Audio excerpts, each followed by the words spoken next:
രാഹുൽ മാങ്കൂട്ടത്തിലിനെ ഒഴിവാക്കാൻ ശാസ്ത്രമേളയുടെ വേദി മാറ്റി സർക്കാർ. പാലക്കാട് നഗരത്തിൽ നടത്താനിരുന്ന സംസ്ഥാന ശാസ്ത്രമേളയുടെ വേദി ഷൊർണൂരിലേക്ക് മാറ്റി. സ്ഥലം MLA സംഘാടക സമിതി ചെയർമാനോ കൺവീനറോ ആക്കേണ്ടി വരും എന്നതിനാലാണ് സർക്കാരിന്റെ നീക്കം. നവംബർ 7 മുതൽ 10 വരെയാണ് സംസ്ഥാന ശാസ്ത്രമേള. സ്കൂൾ ശാസ്ത്രമേള നവംബർ മാസം 7 മുതൽ 10 വരെ പാലക്കാട് ജില്ലയിൽ വെച്ചാണ് നടത്തുന്നത്. ആദ്യം പാലക്കാട് ടൗണിൽ വെച്ച് നടത്താനാണ് തീരുമാനിച്ചെങ്കിൽ തന്നെയും കുറച്ചുകൂടെ കുട്ടികൾക്ക് വന്നു പോകാനുള്ള സൗകര്യം ഷൊർണൂരാണ്. അപ്പോൾ ആ പ്രദേശത്ത് ഷൊർണൂരിലത്തേക്ക് വെച്ച് നടത്താൻ വേണ്ടിയാണ് തീരുമാനിച്ചിട്ടുള്ളത്.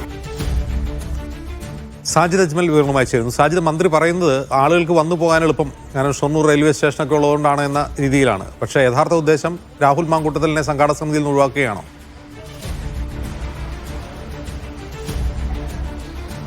അജിംസ്, തീർച്ചയായും സംസ്ഥാന സ്കൂൾ ശാസ്ത്രോത്സവം ശാസ്ത്രമേള നടക്കുന്നത് നവംബർ 7 മുതൽ 10 വരെ പാലക്കാട് നഗരത്തിലായിരുന്നു ആദ്യം തീരുമാനിച്ചിരുന്നത്.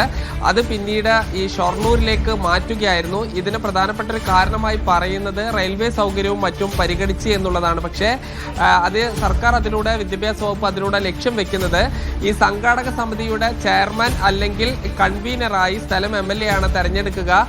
ഈ ചെയർമാൻ വരുന്നത് വിദ്യാഭ്യാസ മന്ത്രിയാണെങ്കിൽ കൺവീനർ തീർച്ചയായും ഏത് മണ്ഡലത്തിലാണോ ഈ ശാസ്ത്രോത്സവം ഇല്ലെങ്കിൽ അത് ഈ സ്പോർട്സോ അല്ലെങ്കിൽ കലോത്സവം ഏതാണെങ്കിലും ഈ സാധാരണഗതിയിൽ വരിക സ്ഥലം MLA അതിൻ്റെ കൺവീനറാകും. അത് ഈ പാലക്കാടാണെങ്കിൽ സ്വാഭാവികമായും രാഹുൽ മാങ്കൂട്ടത്തിൽ MLA എന്ത് വിവാദമാണെങ്കിലും MLA ആണെങ്കിൽ അദ്ദേഹത്തെ ആക്കണം. അതുകൊണ്ടാണ് ഈ ഷൊർണൂരിലേക്ക് മാറ്റിയത്. ഇനി ഷൊർണൂർ MLA മമ്മിക്കുട്ടി ആയിരിക്കും അതിൻ്റെ കൺവീനർ അല്ലെങ്കിൽ ചെയർമാനായി വരിക. നിലവിലെ സാഹചര്യത്തിൽ അദ്ദേഹത്തെ ഈ സംഘാടക സമിതിയിൽ ഉൾപ്പെടുത്തും. അതായത് ഈ ചെയർമാൻ, കൺവീനർ പ്രധാന പദവി ഒഴിച്ച് ബാക്കിയുള്ള സ്ഥാനങ്ങൾ എല്ലാ MLA-മാരും, അതായത് ജില്ലകളിലെ എല്ലാ MLA-മാരും സംഘാടക സമിതി അംഗങ്ങളായിരിക്കും. ഇന്ന് മന്ത്രി ശിവൻകുട്ടിയോട് ഇത് ചോദിച്ചപ്പോൾ അദ്ദേഹം പറഞ്ഞു, MLA ആണെങ്കിൽ അദ്ദേഹം ഈ സംഘാടക സമിതിയിൽ ഉണ്ടാകും, പക്ഷെ അദ്ദേഹം ഈ ഒരുപാട് കുട്ടികൾ വരുന്ന പരിപാടിയാണ്, അങ്ങോട്ട് അദ്ദേഹം വരാതിരിക്കുന്നതാണ് ഉചിതം എന്നാണ് പറഞ്ഞത്.